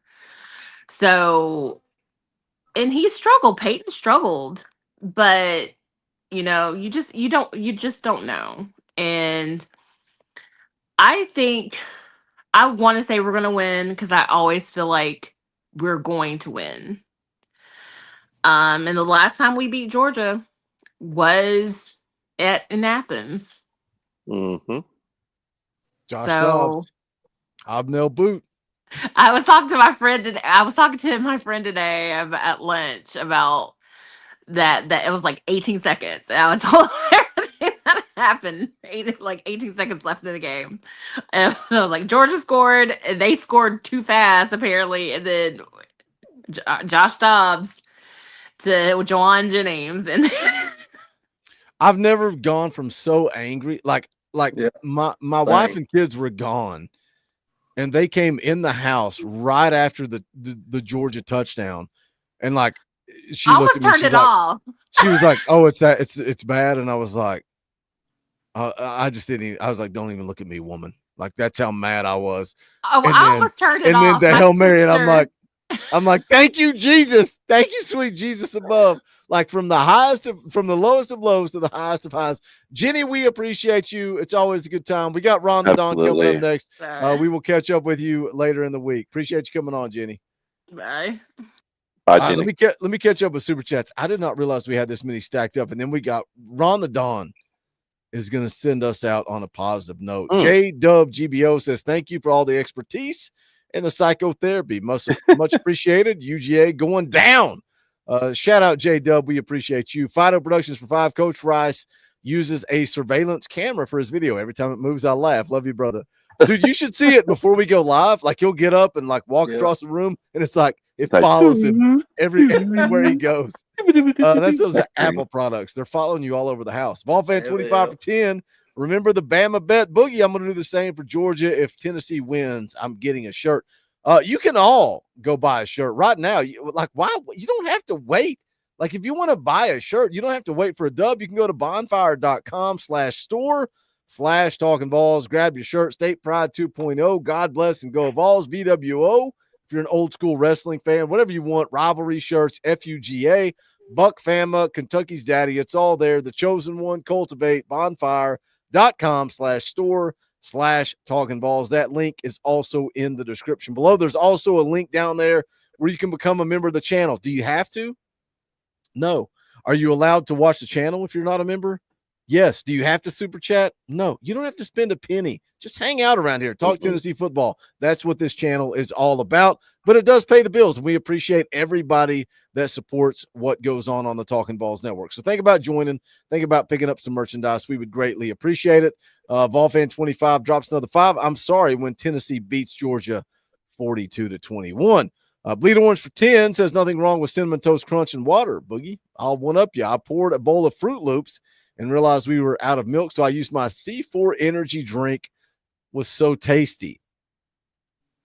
That's aggressive. That's is that better or worse than water, boys? Is that better? Both are bad. I can't imagine drinking anything. I mean, eating anything. I mean, using anything other than milk with cereal. I just can't. It just sounds gross. Water was pretty rough. An energy drink. An energy drink may be worse. Sean Cross for 2 sounds like people need to scream at TikTok. Timothy McGee for 5. With Cutcliffe, you had QB 1A and 1B. That is one thing I've noticed. You're screwed now if our QB is out with high offense. It's not high offense. College football. Yeah, college football in 2024. It's just the world we live in. Luke Frey drops a 20 spot. That's an Orange Boy. We'll play the clip if we can find it. Rocky Top! Shout out Luke Frey says, why would Gaston stick with Coach H throughout his entire career as a backup? GBO. He's going to be a coach. Yep. Yeah. He will be a coach in this offense. He'll be a graduate assistant or an assistant coach. He knows this offense inside and out. And that's why I think I don't know that we can beat Georgia with Nico. That's just where I'm at. I'll see how I feel Wednesday. I'll gauge things, make a prediction. But I think Gaston Moore can move the ball. I think he can make some plays. We'll see what happens. Fido for 5. The amount of negative balls is a direct reflection of the rising amount of wannabe Tennessee podcast. Ooh. Shots fired. That are rising. He said it, not me. I almost said my wife's real name. I was telling Mrs. Boogie about your comment last night. She just started dying. Oh, I got in trouble. I was like, he spat out the mouth. Something that I would normally say, but it was Coach Jay that was in the wrong, not me for once. Yeah, there's a lot of wannabes. Look, you see somebody have success, you want to copy it, you want to mimic it. You don't know why. You just do what they do, and you can't figure it out. So best of luck. I told one of those guys face to face, good luck. And they're not having much success. Memphis Perry for 20. We'll do it again. Rocky Top! Question for the panel. We all know the offense isn't clicking on all 8 cylinders. Does the hurry-up offense affect Nico's performance? Maybe he performs better at the regular pace. Let's bring on Ron the Don. Ron the Don, look at him. Did you go change clothes? Yeah. Yeah, I had to represent my local town here in Clarksville, Tennessee. Outside Fort Campbell, Kentucky. Yeah. I had to change a little bit. I like it, Ron. You look clean, brother. You look clean. We appreciate you, brother. Well, let me hit this. Sam Schrock becomes a member of the channel. He's like, good Lord, I'm sick and tired of Boogie yelling at people. I'm going to become a member, so hopefully he never yells at me. We appreciate you, Sam. Let's go back to Memphis Perry's comment, Ron the Don. Tempo. I don't know that Tennessee really runs a whole lot of tempo. They went real slow second half. Oh, look at Ron the Don, like Superman. Look like Clark Kent to Superman. What do you think about this offense? The hurry up, does it affect Nico's performance? I just don't think Tennessee really goes fast this year. Man, hold on. I've been drinking the big orange Kool-Aid. This is my magic key. It's called a Q-tip. I'm gonna put this Q-tip in my ear. When I say after this, I want to see Coach Rice and Coach Jay's reaction. I don't know what is happening. Dude. Hold on, wait a minute. Hold on. There's something I haven't seen this year from Tennessee. Why does Coach Jay have a Q-tip beside his? What's happening, Coach? It's contagious, Ron. It's contagious, Ron the Don. It's contagious. It's happening to me. What is going on? What is happening, Coach? That Tennessee with Gaston Moore can run a wildcat offense. Go 12 personnel and give Georgia something they've never seen. We got 2 of the baddest running backs in the country. Does that not give you just a little bit of confidence? A little bit? little bit. Oh, Little bit. I don't get me wrong. I love seeing a little bit of that. I'm just trying to figure out why everybody has Q-tips. That's what I'm trying to figure out. But I'm grilling and chilling. But bubble screens, even if Gaston Moore is not that man to do it downfield, we have those players, man. I'm just saying. I've been drinking the orange Kool-Aid, and it tastes great. It tastes fantastic. Waking up 8-1 is fantastic. Enjoy it. Goggle it down. But think about that. If we can pull off a Wildcat with Dylan Sampson, yeah, I think we can do it. Because you know what? We haven't seen it. Nobody else has seen it. Why can't we do it? Why not? I love to see it.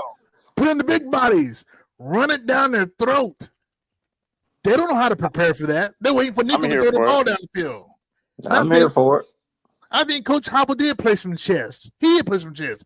When he took Nico out, whether it be for his concussion or not, once he pulled him out of the game, only film they got is on Gaston Moore. And he played pedestrian, but he played well. He was effective. How many points did Mississippi State score while Gaston Moore was in the game playing? I'll wait. All those things together, man. I'm telling you, man. I'm telling you.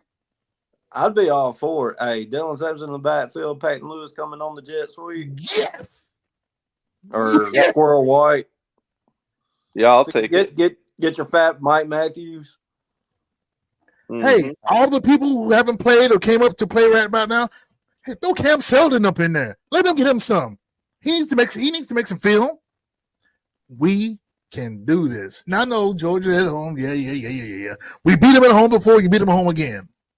And right now, they did not know what was going to hit them. We're ready to hit them. We're ready to kung fu chop them in the mouth. Roundhouse them in the jet juggler. It is our year. 2024 is our year. We ain't waiting for 2025. This is our year today, this time. Because we got it coming. Carson Beck is playing like garbage. Yeah. That's how Blue Collar's playing on kickoffs. I mean, they gave up some plays. Yeah, we shouldn't have gave them up. But the back line of the defense is playing very well. If we can pressure Carson Beck enough, he'll throw some interceptions. We got to have at least one pick six. Yeah, I agree. I think that's the way to say the defense leads the way. Gaston Moore is your quarterback. You're gonna have to have call some turnovers and Boo Carter or a kick return or something where a blocked field goal, something where you're causing chaos, and then you go turn that into points. I'm just saying I don't think Gaston Moore can repeatedly take you 10 plays, 15 plays down the field against Georgia's defense when they're expecting, it to be the Dylan Sampson show. I don't think he can make the throws on a consistent basis. I agree with you. I would love if that's the route we have to go, throw in a play here and there where you're in Wildcat and direct snap the ball to Dylan Sampson. But do you not think, though, if they stack the box, and again, like going back earlier in the year when Gaston Moore came in, that interception he threw was awful. It was so bad. But you look at last night, I thought he made good throws. Like I thought I even said post game, I'm like, I wish Nico would throw some balls like that. Like it's one-on-one coverage, throw a 50-50 ball and let your guys go make a play. The Brew McCoy throw that's a touchdown. I don't care what anybody says. That is a touchdown if it's not pass interference. Yeah, other ones were a little bit more, you got to go make a play. But I think our wide receivers can go make plays. I think if you stack the box and you set yourself up with one-on-one matchups, I think Gaston Moore throws a good enough ball to let your guys go make plays. Are we better off? No, we are not better off. Yeah. But I think we can make plays. I can agree with that. But also, at the end of the day, I think you've seen what Georgia likes to do against Tennessee.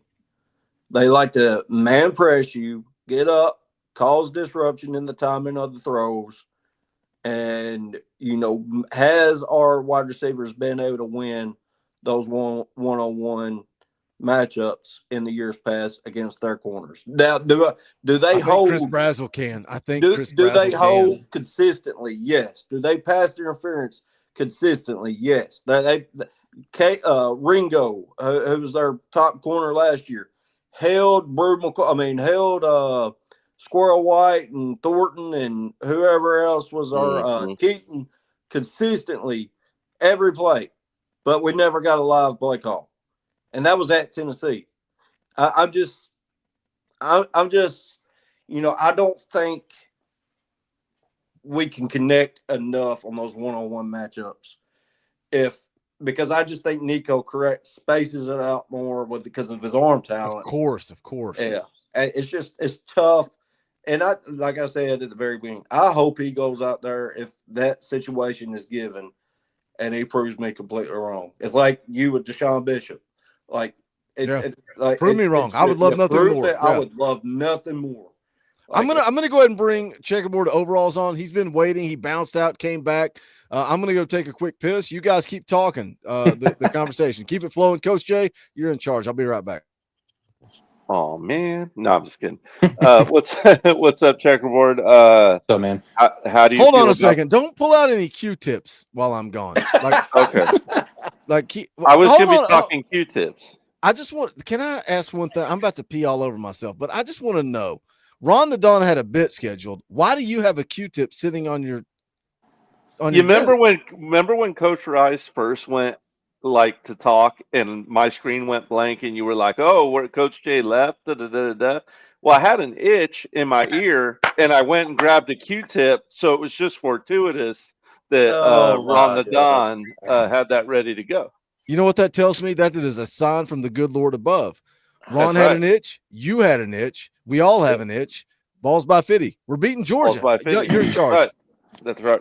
How do you feel about what went on with Nico? Are you comfortable with Gaston Moore if he would need to be the quarterback on Saturday? So I have a little group chat with my dad, his best buddy. They've been going to games together for decades, and I kind of joined that crew about 12 years ago, and many games we've seen together. I was in the group chat the second he got yanked out.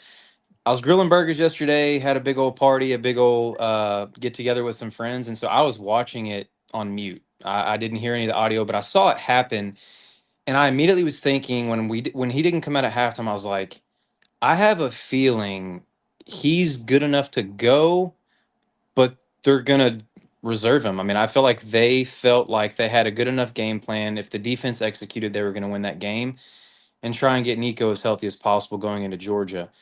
That said, if it turns out that he doesn't go and, we're stuck with Gaston, I'm not super confident we're going to win that game. To y'all's points that y'all have made, the ones that I've heard, he looked way more comfortable going into the second half. I felt like he kind of had that 15 to 20 minutes at halftime to, gather himself, know that he's the guy for these next 2 quarters. And I don't think the stage will be too big for him to perform. But I feel like a lot of times this play calling is extremely predictable when we play to win or play to preserve. And with, us being already predictable to us, I feel like Georgia's a defense where they're going to be keying in on the run already. And with Gaston at the helm, we may be leaning even more on the run. And so that's really my only worry. We did get out there and throw the ball quite a bit with him. Mississippi State's a different animal though than Georgia. So man, I truly would be concerned. Yeah, I'll leave it at that. I have a lot to say, but I'll leave it at that for the point of your question. Yeah. No, all good points there. I think we'd all agree that, when Gaston came in against Alabama, what was it, like 3rd and 18 or something like that? Yeah. And look, I love our coaches. I haven't put a lot of blame on Halsey or Heupel at any point like a lot of people have. I probably would have ran the ball in that situation. It's asking a lot to tap the arm, call for a different pitcher, and then ask him to come off the bench cold without any warm up in the bullpen and get you out of a 3rd and 18 situation. That's not necessarily fair, and it wouldn't be fair to judge Gaston Moore by that, certainly. He did have some bad throws in that game. The throw to Holden Stace comes to mind where the PI was called. That was an awful throw.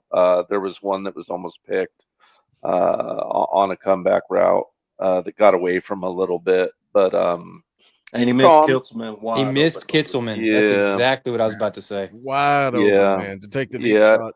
And to your point about Nico, I think I felt that way too. I mean, like I said last night, I went back and watched that drive a couple times during commercials, that last drive before half, and he sent fine. You know what I mean? But, once again, that's kind of the thing about grade 1 concussions or borderline grade 1 concussions is you can seem fine.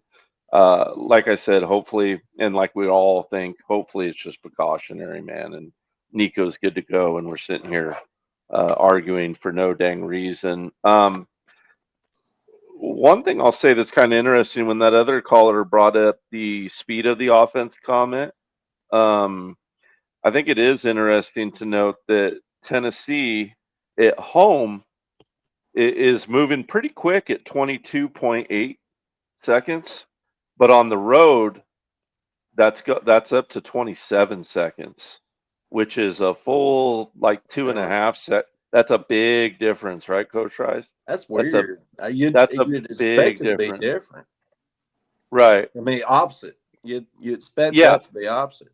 Right. Which, to me, you got to correct that now. Just looking at that, I know the super chat was thinking, slow it down. I don't think that's been the issue with Nico. I think his issue has just been forcing it. Once the motion of the play, I thought the pre-snap has been fine. And then I got to, of course, troll Timothy a little because he commented earlier. There was a great option route touchdown. You want to read his super chat first before you do that? Yeah, they changed the offense too. If you notice that they threw more short passes in between the long ball, they also need to be more creative in the run game. Yeah, I don't necessarily disagree with that at all, Tim. I was just going to troll you a little because that 4th and 6 play, the touchdown to Squirrel, he did a great job of going through his progressions. I know a lot of people, maybe you did see it when you rewatched it, Coach Rice. He even spot glanced at Sampson on the check down. Yeah, he won. Yeah. And then he spot checked. He looks back and he sees Squirrel. He sees the defender with his hips open. Soon as Nico stares at that receiver with his hips open, he goes, Squirrel's going to run to that open space, and he hits him on an option route. So I think we need a blend of option routes and timing routes, I guess is what I'm saying here, Tim. But had to ring your bell a little bit on that one touchdown there on the option route. Let me catch up with the rest. Sam drops a $5 super chat. Says, please convince me not to bet another grand on Tennessee plus 10.5. That Ron the Dawn. That line is insane to me. GBO. Would you bet a grand, Coach Shay? We don't condone gambling. What do you think? Spoiler alert for Friday morning, or save it for Friday morning? I'll let you decide. 10.5. Tell somebody how to spend a grand. Probably not a grand, but I'd be tempted to tease Tennessee to something. I don't think they get beat by any more than that. A lot would have to go right for Georgia. Beck would have to have his game of the year, and I think Nico would not have to play, and all kinds of other stuff would have to happen in order for that to fall in line with Georgia. Would I bet a grand on it? But yeah, I do too. If Nico gets cleared to play, I think that comes back down to 8.5. Yeah, I agree. It's just Tennessee hasn't been good on the road, and that's what Vegas is looking at, right? That's what I'm looking at, man. It ain't Nico, it ain't Gaston Moore. It's that Tennessee has struggled on the road. Georgia is a good football team, and you got to go to Athens. And I don't have the numbers in front of me. When's the last time Georgia's lost at home? It's been a while. Been a long time. Kenny Davis, been a member for 25 months. We appreciate you, brother.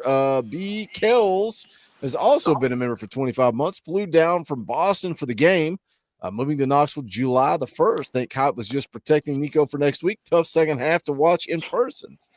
Johnny Vols been a member for a year. Shout out Johnny Vols. We appreciate it. Timothy for 5. Sometimes you have to play the clock and let the defense rest. That's what we did this week, right? But Boogie, I'm having a problem though, man. And this Magic Q-tip kind of tell me something. How do I weigh out Carson Beck's suckage versus our quarterback's inexperience? Now, he's been there for 5 years. Yeah. Carson Beck really, really sucks right now. We talk about Nico having confidence. What kind of confidence does Carson Beck have right now? Gaston Moore has played and has played. He knows the plays. It's not like it's his first time out there. Mm-hmm. I'm just Magic Q-tip. It's going to ruin me. I'm talking about Go Big Orange. I hope it gives you a score prediction on Saturday on the television show. This is a cotton swab. Come on now. You're talking about a team too, Ron, Don, that's been leaning on the pass, right? Like they're 56% pass. 104th in the nation in rushing offense. So if Carson Beck is struggling in throwing interceptions and they have to lean on the passing game, that sets up for us, man. Sets up for us. Man, time for Blue to make a play. Somebody pick 6. Will Brooks? Did you say Will Brooks? I said Will Brooks. Blue Carter. Jacoby Thomas. How about Jacoby Thomas? He's due a pick 6. Bleed Orange for 10 says something else that's worth mentioning, Boogie, for the Nega Vols. Put this in the old pipe and smoke it. Been 20 years since we had 8 wins or more in 3 consecutive years. We are back, beat Georgia. This is what I preach on the regular, man, and I get it. Expectations shift and they change. Like because of Josh Heupel's success, that doesn't mean that I'm okay with the 8 or 9 win season, right? We want more. We want championships, SEC championships, national championships. But you also have to sometimes take a little glance in the rearview mirror and realize where we've been. Matthew Watson for 2. James Pierce, pick 6. I'm down for that too. Coach Jay, did you play your game, by the way? Not yet. I was just he would only be muted. Imagine that. Coach Rice was looking at it. After this, yeah, I will tonight though. I'm probably going to advance in the morning. I don't know why I just decided to talk Dynasty. I'll play tonight. But I'm just making sure. I got you. One quick thing I want to throw this to checkerboard overalls. What do you think Georgia will attack us with? Do you think they will? Because we know the numbers. They're more fit. They've been prone to be a more passing team this year. They're 56% to 44% so far this year passing the ball. Do you think, given what Tennessee struggled with the last 2 weeks, do you think they will try to take some pressure off of Carson Beck and lean more on the run game? Or do you think they'll keep doing with what they've been doing? I think you look at Kirby and what he's been able to do the past several years at Georgia, like his mentor, he's been very good at being able to adapt and implement things in specific games. And I think what he has to be doing is licking his chops at what he's seen Mississippi State be able to do last game, and Arkansas, what they were able to do in our loss. You go back to Arkansas in the loss, they had a lot of intermediate routes, crosses over the middle.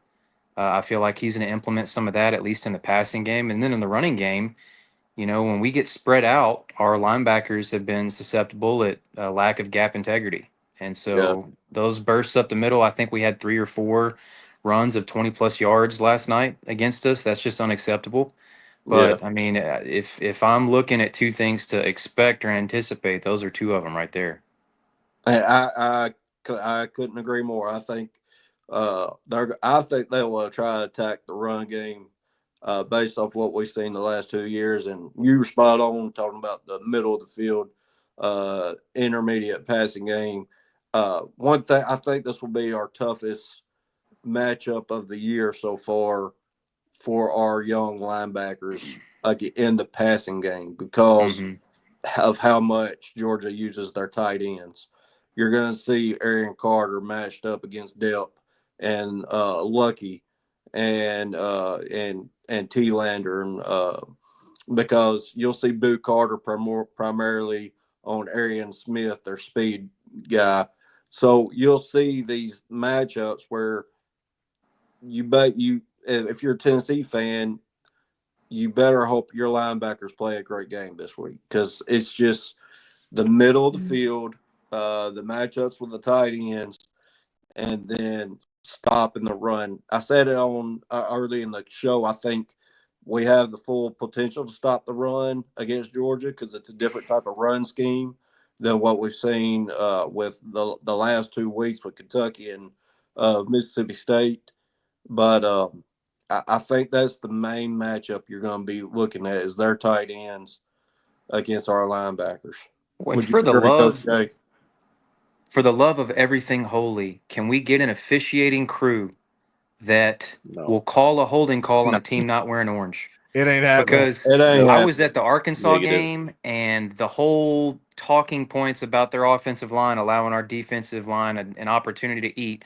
I witnessed 4 or 5 holding calls that were just atrocious in front of the rear end referee. And then, they did a better job last night calling it a little bit. But like y'all were saying, James Pierce Jr. is in a half Nelson, a full Nelson a couple of times, and it wasn't called. And so it kills me when some of those aren't called, but we get called for the penny pinching stuff, like assisting a runner or, illegal man downfield. That drives me insane. That's what's frustrating, is the fact that James Pierce gets held so blatantly, obviously, right? Like you can see it. It's right. Let's like me and Coach Jay tweeting about it during the game. It's like it's right in front of the official, and it's not getting called. But then on the flip side, you're calling Campbell or Hurd or whoever for a ticky tack. It's like, well, if your hands are a little outside, you got to release, and it's like, they're tackling our guy. Yeah, James Pierce just got murdered, and you're not calling it. It's exhausting. Timothy McGee for 2 says the run. I think he said what Georgia's going to attack us with. We got to get out the door. We're 2 hours into this thing, and I'm about to hit up Coach Jay to break down the run defense from Tennessee the last 2 weeks. But we'll save that. Maybe we'll save that for Friday. For Friday. This has been a good fan call-in show. We love you guys. We appreciate you guys. Smash the thumbs up on the way out the door. We would appreciate it. Tomorrow morning, 9 a.m., me and Eric Kane going live. We'll get Kaner's thoughts on the game, his thoughts on the Georgia game. Does Tennessee have a shot? What's the update on Nico? Somebody said today, this guy claims to not be an insider, but he's friends with VolQuest. I don't know what the hell that means. I'm waiting on Austin Price to please send me inside information. Can you please? Like, have you ever noticed that sometimes I miss a commitment? If you think I'm getting fed by VolQuest, you think I would ever miss a commitment when they've got a video queued up? Shout out to VolQuest, man. I've got a great relationship with those guys. They ain't feeding me nothing. It's for the fans, by the fans. We love you guys. We appreciate you guys. This channel is nothing without you guys. For Coach Jay, for Coach Rice, for Ron, the Don, for Checkerboard Overalls, my name's Boogie Bentley. This is the Talkin VAWLS Network. Go Big Orange. Oh, I missed.